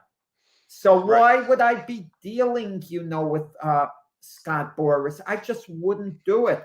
That's why I was happy the Yankees didn't deal with him with the Bryce Harper situation, because all the Yankees were going to do was up the price, okay? And Bryce Harper, on reflection, would have been great for the Yankees, okay? Right-handed bat at Yankee Stadium. But it was dealing with Scott Boras. He would have set up unreasonable demands. He would have stretched it out. It would have been high maintenance of the worst order. So my feeling was at the time, don't deal with Scott Boras with, Bryce Harper. Or if you're going to deal with Scott Boras, you come in at the last second, right before he signs with the Phillies. And let's say the Phillies gave him $330 million for 13 years. Maybe the Yankees could have put a package together for $350. I don't know. I'm not saying they should have, but that's the only way. Carlos Beltran wanted to be a Yankee before he signed with, was it Houston who he signed with when he was a free agent? Right. And right before he signed, the Yankees didn't negotiate with Beltran. They very easily, they inquired with Scott Boras, but didn't negotiate. Scott Boras calls the Yankees and says, look, we'll take $2 million a year less to play for you. And it was either take it or leave it to the Yankees very quickly. And the Yankees said, forget about it. I mean, that's the only way you negotiate with Scott Boras at the last moment. Okay, they're giving you this amount, we'll give you that amount. But you don't negotiate with him all along, because he's never going to sign the deal with you. He's just going to use it to up the price, up the ante with the other teams before coming back to you. Yeah, but I feel that it also works against them sometimes too. For instance, Scott Boras. So my first idea about Scott Boras when it came to the Phillies was J.D. Drew, when they chose him first in the draft, and he didn't want to sign with them. He's like, yeah, it's not enough money, and it was that he wanted the most ridiculous rookie contract. Is that Scott Boras? Scott Boras was J.D. Drew's agent, and instead he played in the independent league instead that first year, and then wound up getting drafted again. That's when we wound up getting the first pick. We had it with the first pick of the draft. We wound up getting the first pick of the draft again the following year and got Pat Burrell. So that was, but my first dealing with JD Drew was Scott Boras as his agent, and they were just saying that he wanted some ridiculous contract. But the Phillies should not have drafted him. They should have known Scott Boras is his agent. This is going to be too difficult to get it done to sign. Well, and that was overpaid. So I mean, but Scott Boras deals with a lot of players. He just doesn't have all the highline players. He's got some midline players too. You have to deal with Scott Boras with a lot of different guys. You know, the Scott Boras agency, I want to say a good quarter, maybe a little less, maybe a fifth of all the players in Major League Baseball. So you're going to have to deal with him one way or another. I don't think he has 20% of the players. I think that's a stretch. No, I don't. It might be. I mean, so even if there's 10% of the players, he had A-Rod. When A-Rod was with the Yankees, A-Rod opted out after the 2007 season. He did it during the World Series. Dumb move, to get attention, to take away some of the attention from the series. Dumb move. But he opted out, and all of a sudden, A-Rod panicked sometime after that. He thought, wait a second. And he left Scott Boras, and not officially. Scott Boras was still his agent of record, and I'm sure he paid him and all. But A-Rod went to the Yankees back on his own to say, I want to play with you. Let's, talk. Because he was scared. He said, A-Rod, Scott Boras is going to go back to Los Angeles and have me playing in Detroit. He could envision that. Yeah, and A-Rod's thing was, sure, I'll get more money to play for Detroit, but I don't want to go there. And he signed a mega deal with the Yankees. The Yankees shouldn't have caved in and given A-Rod $275 million for 10 years. Brian Cashman was 100% against that, but he was overruled by the bigwigs in the Yankees, and it turned out to be a horrendous move because A-Rod flamed out late in his career, and they owed him many millions that they shouldn't have had they listened to Cashman. Right. But there again, he was really the biggest catalyst on winning the series in 2009. And that's really what they bought. That $275 million bought them that World Series. You could always argue that point. If you win a World Series, at the end of the day, is it worth it? I've been one of the biggest critics of the Francisco Lindor contract. The guy was given basically an 11-year deal, $340 million, $31 million a year for 11 years. He's on the second year of that. And is he worth it right at this moment? You can maybe make the argument because everyone who signs these 10-year deals so they usually perform well in the first few years of the deal. That's not when you judge it. It's the back end of the deal that turns out to be a big mess, okay? A big mess in which where the contract is virtually never good. But if you win one World Series, even if it's in the early part of the contract, then all of a sudden you think the whole contract in itself maybe doesn't look as terrible. Like I asked with the Yankees, Mark Teixeira signed an 8-year deal, $22.5 million a year. Was he really worth that much? That was big, big money at the time he signed it for the 2009 season. They probably overpaid Teixeira, the Yankees, and the answer is probably no, it wasn't worth it itself. But they did win a World Series with Teixeira, and he was a popular Yankee on balance. So you could say, you could validate, that particular contract. Or if a player's young, a 25-year-old Derek Jeter signed a 10-year deal with the Yankees for $189 million. When you're 25, if you're a stud player, I'm supportive of the 10-year deal that'll take you to age 35. But not that takes you to age 40 like Robinson Cano, Albert Pujols, and guys like that. These 10-year deals on albatross to me. I agree with that. I'm not a big fan of give them more money in a shorter term so that you don't strap yourselves later on. We knew that when we got Harper and it was this 13-year deal that there was going to be the designated hitter was going to be in the National League, and that's where he was going to live for the last 5 years of the contract, because he's, at that point he's going to be too old to really do anything else. And really, when you get down to the last 5 years, you probably are going to be able to move him because that number now is reasonable in the grand scheme of things. Now, the fact that he got a no trade clause, he wanted to end his career with one team, that's going to have to get done. And ultimately, it's going to be a matter of have they won a ring before he's going to be able to make the decision on whether he wants to opt out and get and. I don't think Harper can opt out. Harper doesn't have an opt out. He can opt out of the no trade clause. So that he would be, because he's got a no trade clause on this contract. And if this team is not doing well 8 years from now and he hasn't won a ring, that he may want to decide to get a ring at that point.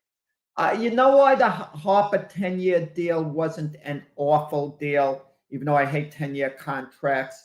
Because of the amount of money. Now, I know it sounds a lot, and it is $330 million total, but for 13 years. But to me, if you sign him for 10 years for $33 million a year, it wouldn't have been outrageous because Bryce Harper is a superstar type player, unlike Francisco Lindor. So if you sign him for $33 million a year, and then he said, "I'll give you 3 years after that for free." Okay, imagine that. You would have said, "Oh, that's enticing. Yeah, let's do it." So the Harper deal, I can live with if I'm the Phillies. I'm not critical of it because I think the man's going to be able to hit for years to come, at the very least, and hit pretty well. And I agree kind of with what he wanted to do. He wants a winner here. He wanted to be able to leave some money to be able to get other players. And he's been fairly vocal about who comes on the team and keeping guys on the team. It's like sign JT Realmuto was real big on that. It was very vocal about saying that. He was the reason why Trout got his contract when he did, because he's saying, hey, in a couple of years, Trout's coming up on contract. Would love to have that guy playing next to me in a Phillies uniform.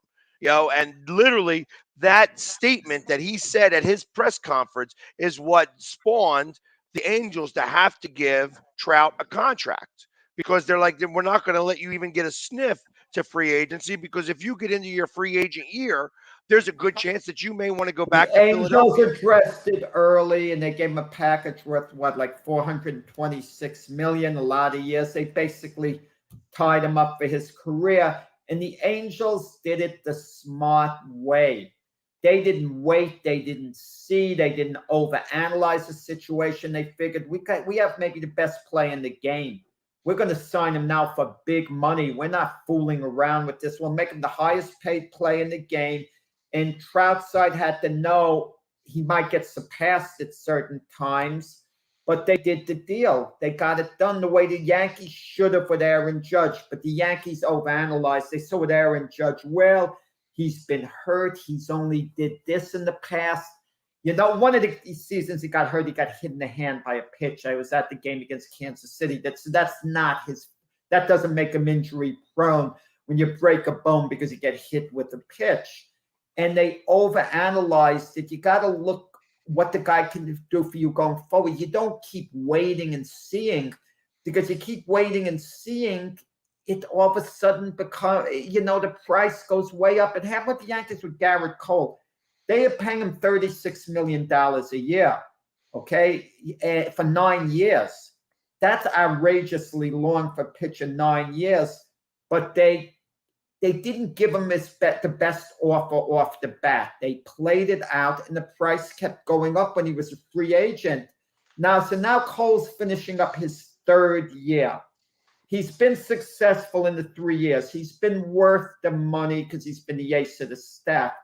So now you got to look at it. If Cole was a free agent at the end of this year, assuming he stays healthy and keeps performing the same way, which he should, would he be worth 6 years at $36 million a year? And you'd have to say the answer probably would be yes, with pitching being at a premium. The Yankees would sign him for that. So far the Yankees are ahead of the curve, with the Cole thing. And even Giancarlo Stanton, it looked like that contract was going to be a disaster. It's got about 5 years after this year. And all of a sudden, it doesn't look so terrible. I know Stanton's been out with the strained quad and all, but he's been performing. And you get the feeling, if he doesn't get injured, Stanton can still swing a good bat the next few years. He could play the field, DH. So all of a sudden, it doesn't look like such a bad contract anymore, a bad pickup. Right. Well, I look. So of course we're talking about all these Yankees that have these contracts, and that the Yankees are the ones that are kind of dictating to the rest of baseball that for these great players or these even marginally great players are going to go. Like we want to go long term. We want to go with the opt-outs for the players side. When do you think that the ownership is going to start to fight back a little bit and say, you know what, with all these opt-outs for the players, we want some more power here, that it's great that we can go ahead and pay you, but we want to do like a $25 million buyout at this time and at this time, so that you could, so that we could move on if you decide that you're not staying, or start doing things where it's like, hey, listen, if you for whatever reason go under 300 at bats, like where a normal year, if you're playing a full year, you're getting anywhere about from 500 to 600 at bats, depending on where you are in the order. Also, an absolute disaster for a team. It works so badly against them. And look at the case we're talking about, Jacob deGrom. The Mets signed him for like a 5-year deal, $27.5 million a year. Now, it was reasonable at the time. At the time, that was a reasonable contract for deGrom. But after he signed it, the pitching market went up somewhat. Guys like Trevor Bauer was signing for more money. Look at Max Scherzer, 3-year deal, $130 million, and he hasn't opted out. Scott Boras is his agent. It's crazy. So deGrom managed to get an opt-out at the end of his 3rd year. This is going to be his 3rd year of the deal.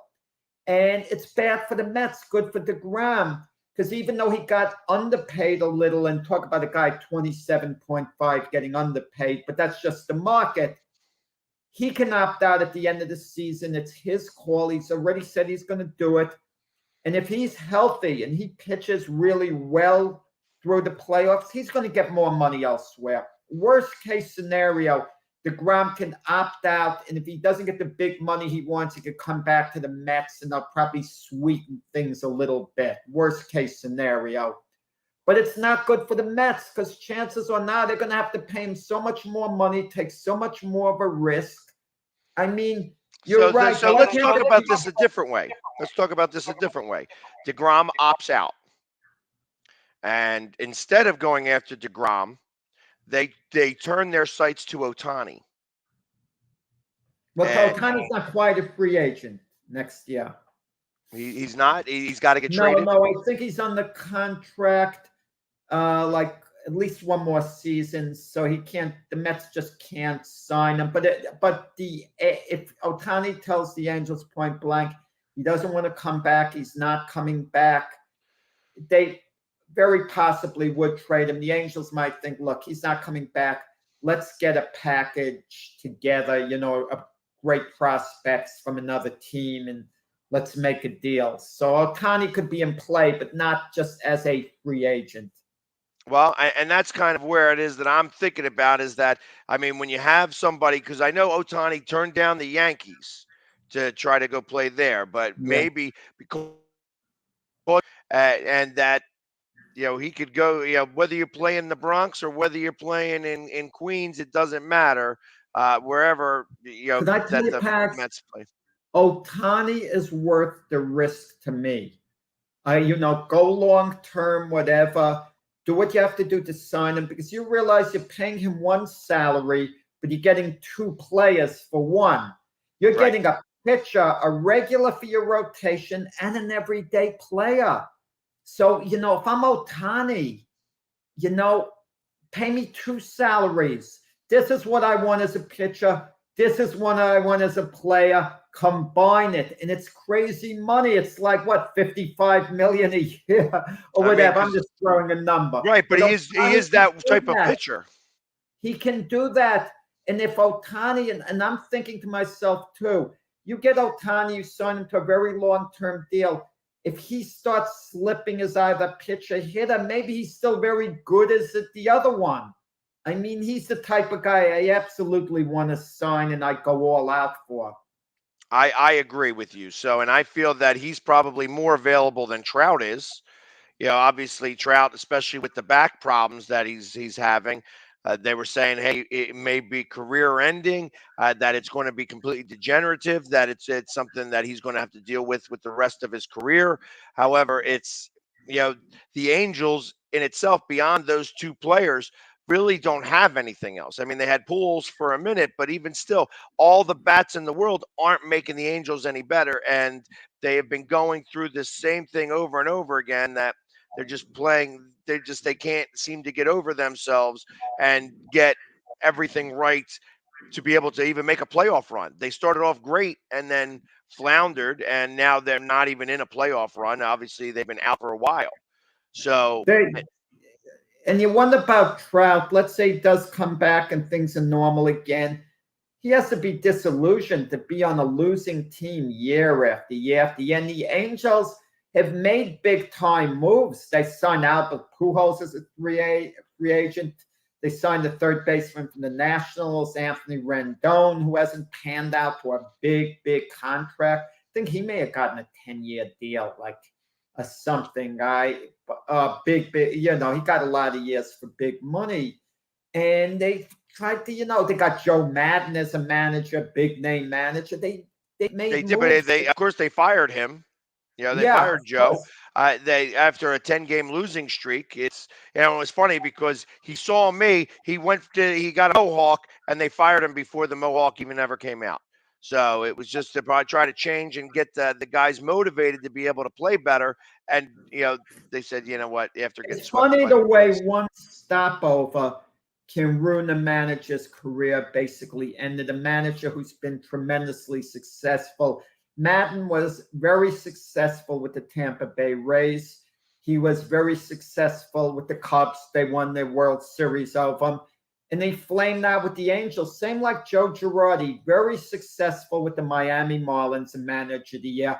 Very successful, a 10-year run as Yankee manager where they won a World Series. And then a disaster. It ended very badly with the Phillies. They were kind of competitive a couple of years with them, but they didn't achieve what was expected. And now Girardi, who would have been one of the hottest managerial candidates before he got the Philly position, might not even be able to get a manager's job anymore. I disagree. I think he winds up managing the A's. I feel that his style is perfect with Billy Beane. You know, and that they are complementary to each other. And I feel that that's part of what it is that you need. If you're going to go that way of analytics, you need to make sure that everybody is on board the same exact way. So that's where I feel like Girardi, if he was going to get another shot, he's going to be able to go do this in a spot where analytics are the theme of the team, but that are not doing very well. So maybe Detroit, because obviously they just fired their GM over there. Maybe in Oakland, because that team has been stinking out loud for a couple of seasons now, and they're going to need something to turn it around. I feel that Girardi is good at turning a team around. Detroit's got A.J. Hinch, you know, from the Astros, and he's in the second year there. So I don't think Detroit. I think they're committed to A.J. Hinch. You know, but you never know what a GM is going to do now. That because the GM got fired at Detroit, just got that's fired. What I'm saying. The new GM may decide that he want a new coach. And that's kind of how I feel about it. It depends on who they hire as GM and how that, because that friend, I mean, he was there for a long time, the GM in Detroit. And I was talking to a friend of mine who said there were signs all outside Tiger Stadium saying to fire him. that it was time for him to go, that he had given himself 5 years to start to change this team around. And the problem is that every good player that he wound up getting, he had to trade away because the team wasn't doing well. And that when you're always sellers at the trade deadline, sometimes you can't sell. Sometimes you got to keep what you've got and stink that year. But you know that you got the pieces in place that you want to start to build around.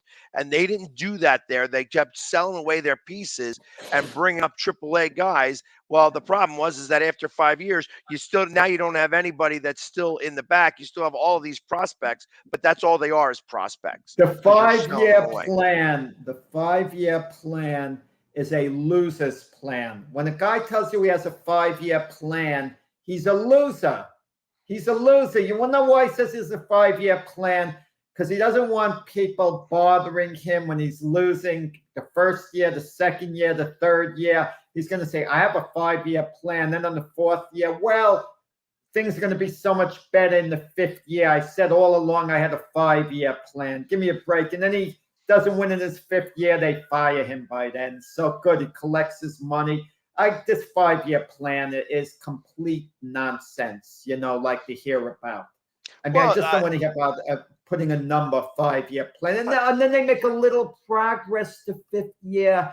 Oh, you see, the 5-year plan is working.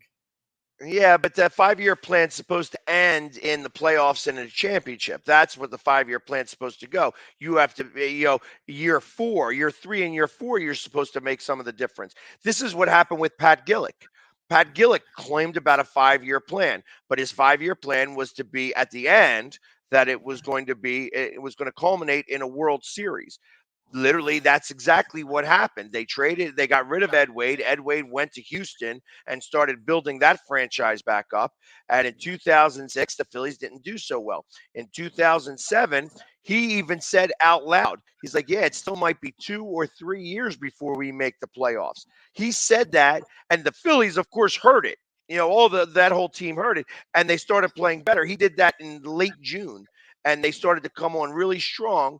And they wound up beating the Mets out in 2007 to make the playoffs, and then ran into a Rockies team that was a buzzsaw at the time that were winning all those games in a row.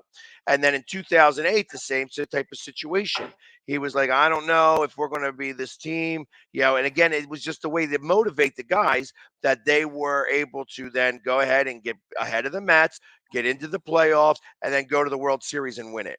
That there was a year or two ahead of schedule. In 2009, he brought him back to the World Series and made a couple of trades specifically to deal with, okay, we got, Pedro Martinez, Cliff Lee, and we were doing pretty well. Cole Hamels had a lot of hangover from the year before. He had pitched a lot of innings the year before, wasn't as effective in 2009 as he was in 2008. And then, of course, Pat Gillick retired and went to Ruben Amaro Jr. And Ruben Amaro Jr. went ahead and says, okay, I'm going to trade all the assets that we have and get this monster rotation to mimic the Braves of the past. That they wanted the 4 aces. And that's when we had Roy Oswalt. We had Holiday, Cole Hamels, and who was the other one? Maybe it was Cliff Lee. And then, of course, the 5th guy who was just came along with us for the ride and was great for a couple of years. His name's escaping me too. But the thing with any 5-year plan, if the GM or the coach, the manager, is going to tell you exactly where they expect to be along the way, then I can accept it. He might say, okay, year 1, we're basically going to tear the house down and see what we have. We're building for the future. We don't look, we hope to have a winning season. Obviously, we play to win, but expectations aren't high. I got to be honest, because it's all about developing players. Year 2, we expect to do better, than year 1 in the won and lost column. We expect to win maybe 6, 7 more games. Year 3, we expect to play around 500 ball. Year 4, we expect to have, contend for the playoffs. In year 5, be in, or something like that. I mean, that's a slow stretch, what I'm saying. But I'm just giving an example. Let the fans know exactly where you expect to be all along the way. And then they're going to be accepting. They're going to say, look, year one's a wash. We're going to put up with it, whatever. But they have to know how you're going to progress. They can't have a loser the first 3 years and you say, I'm on a 5-year plan. Well, no, and I understand that, but and I can appreciate the saying that, hey, you have full transparency. This is what you're going to be able to use as our baseline for your litmus test, and I understand that whole thought process. The problem is that GMs, first off, they don't want to announce their plan because it's like announcing your plans to God. The moment that you say something where like you're going to be. Listen, Sparky Anderson, I kind of laughed at how ridiculous he was. In 1970 World Series, when the Big Red Machine was first starting out, they're playing the Baltimore Orioles, who lost to the Mets in the series the year before. The Orioles, well, no, it was 1972. I'm sorry.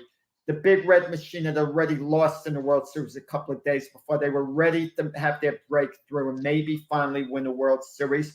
But they're playing the Oakland Athletics, a pretty good team who would turn out would win 3 World Series in a row and would start with beating the Reds. Sparky Anderson says beforehand, we're going to win this in 7. That's my prediction. Of course, he's going to say he's going to win it in 7 because then they're going to get off his case. If he's down 3-0, he could say all along, I said we were going to win it in 7. So what it turned out, they're down 3-1. And they ask him, he says, well, I said all along we're going to win in 7. I see no reason to change my prediction. As it turned out, they lost in 7. But when you say you're going to win in 7, you're never putting yourself in the spot. If you say you're going to win in 6, and now you can no longer win in 6, now you're looking bad while it's going on. So it's all by design, just get the people off your back. And I can understand that. I mean, as a manager, line in general, you have to still motivate your players. You want to put something on the bulletin board. You want to make sure that hey, listen, I said you guys were going to win in 7 games. Don't make me look like a liar. You know what I mean? At least let's act like we still want to be here. We deserve to be here, and we're going to make it happen. And that's your rah-rah. So that if you won in 5, they're going to say, hey, you said you were going to win in 7. You only won it in 5. You were wrong. Obviously, I'm going to tell you, it's all about expectations. We talked about the Philadelphia Eagles. You nailed it last year, but you were about the only one. Virtually no one, and I'm not talking about the Eagle team, expected the Eagles to be much. So if the Eagles last year would have gone 6-11, it wouldn't have been a disaster. People would have said not bad. That's basically what was expected or whatever. Some people expected worse, like 4-13. And then the Eagles this season would have gone 9-8 if they go 9-8 and get eliminated in the first game of the playoffs. It would have been considered a good year this year, 9-8, just making the playoffs, if they had a poor record last year. But because the Eagles went 9-8 last year and got into the playoffs, that won't be acceptable this year, 9-8 and getting eliminated the first game. They've got to have a better record and maybe win 1 playoff game. So if the Eagles even go 10-7 and win 1 playoff game, that's the bare minimum that's going to be accepted by the Eagle, fan base, at least I think. Okay? So they've got to show some improvement over what really was a successful year last year because the Eagles overachieved. So sometimes it doesn't help you in the long run to overachieve too quickly. See, I disagree that they overachieved. I think that, like I said, as I said all along last year, that the Eagles' schedule set them up to be able to win those types of games. And you still had a good amount of world champions on this team from the few years back. So, I mean, it's only 5 years removed from the Super Bowl that we won. And there's still at least 5-6 players on this team that remember winning that championship. So ultimately, that still resonates, and you're able to share that. Like I said, And I love quoting this line, from The Replacements. Greatness, no matter how brief, stays with a man, and you're able to go ahead and share that with other men to say, "Listen, we can do this. We can make this happen." That offensive line was too good. Yeah, we still have I believe a Pro Bowl, not a Pro Bowl, a Hall of Fame center, which I feel like is the biggest part of that line. Jason Kelsey. You still have arguably a Hall of Landon Fame Dickerson defensive. can play center, though, right? He can, Yeah, and he he's going can. to be playing center for a few minutes because Jason Yeah. Kelsey got elbow surgery. But you have arguably a Hall of Fame defensive tackle in Fletcher Cox. You Hall of have Famer. even the defensive ends on that team. You had Hargrove, who didn't win it with the Eagles, but did win one with the Steelers. So, I mean, you had guys on there that know what it took to win in a regular season and in the playoffs and win a championship. I felt that the season last year, that the schedule was too easy for us to, if we had only won 6 games last year, to me, that would have been a terrible thing. Had we gone 8 and 9, I'd have been able to accept that and not make the playoffs, because I didn't think we were going to make the playoffs at 9 and 8. I said that last year too. So this year, I think that it's a lot different. I have a much higher expectation. But I'm going to tell you, you look at the perception around football and all the predictions we're going to hear in a couple of weeks, and we're going to make our own officially, teams' records, who's going to go to the Super Bowl. And you look at the NFC, the Rams are going to get a lot of support to go to the Super Bowl. The Buccaneers are going to get a lot. The Packers are going to get a lot. And then you get the secondary teams who are not going to get a lot. I mean, a few people might pick the Cowboys, not many, but virtually no one is going to pick the Eagles to go to the Super Bowl. People are going to pick them to maybe win the division, maybe win a playoff game, maybe 2, but virtually no one is going to pick the Eagles to actually go to the show. I agree with that. I feel that I have them going to the NFC Championship game. That's close. Yeah. You know what I mean? So, but that's winning 2 playoff games. Ultimately, I mean, if I said that if everything was to bounce in their way, and I don't expect that to happen this year, that they could go as good as 13-4. I expect it more to be 11-6. I don't think that every bounce happens the Eagles' way this year.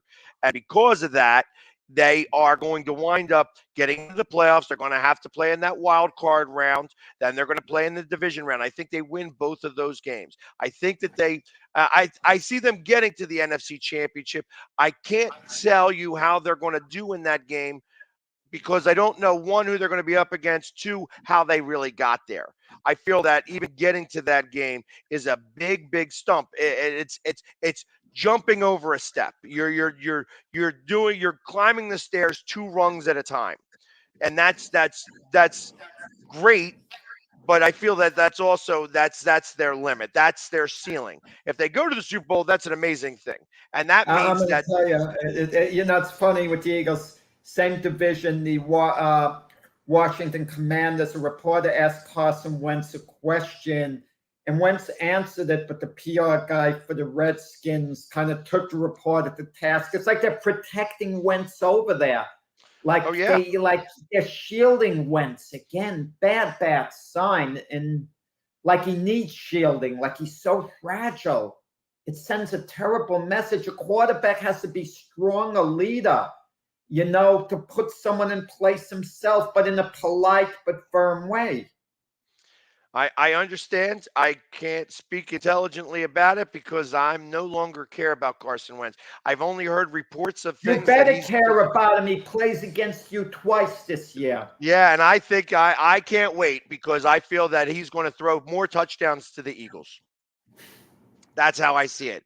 Hey, listen, we've gone through our 2 hours. I tell you, Jack, I love talking to you when it's just you and I, because we can go back and forth. And I know that Mac likes to beat you up some. I let you talk a little bit more than him, but I still disagree with a lot of the things that you say. Yeah.